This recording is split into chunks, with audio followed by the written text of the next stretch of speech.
Mga dahilan kung bakit ang mga kababayan nating OFWs ay hindi nakakapagsimulang magnegosyo. Unang-una, malaki sana yung kinikita nila sa abroad compared sa kinikita nila dati. Yun nga lang, hindi sila nagkakaipon. Pangalawa, hindi nila alam kung paano magsimula sa negosyo. And pangatlo, hindi din nila alam kung ano yung dahilan kung bakit nila kailangang magnegosyo all over the world to have financial and time freedom.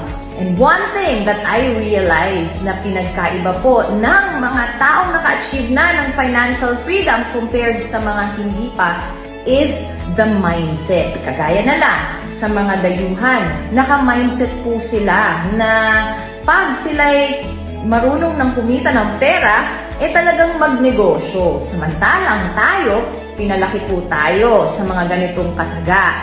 Anak, mag-aral kang mabuti para pagka-graduate mo o kaya later on, makahanap ka ng magandang trabaho. Kaya naman, hindi natin ma-blame kasi hindi naman talaga naituro sa atin ang pagnenegosyo. Not even sa school kung saan tayo nag-aral na ituro sa atin yan. Kaya naman, marami sa ating mga kababayan ang umaabot ng mga 40s, 50s, even 60s.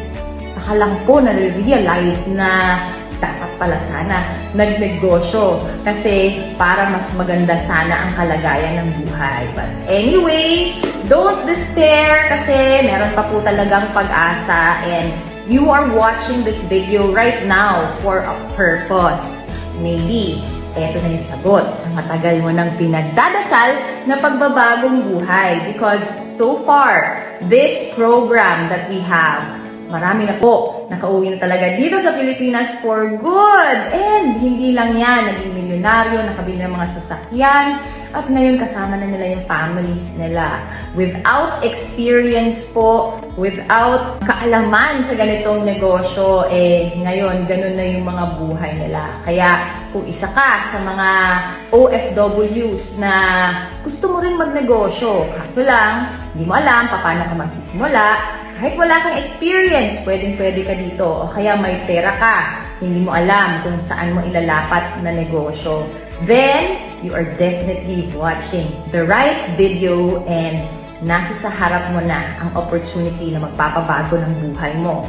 All you have to do is to comment how on this post or send me a message on this page. And together with my team, we are going to help you build your business this year.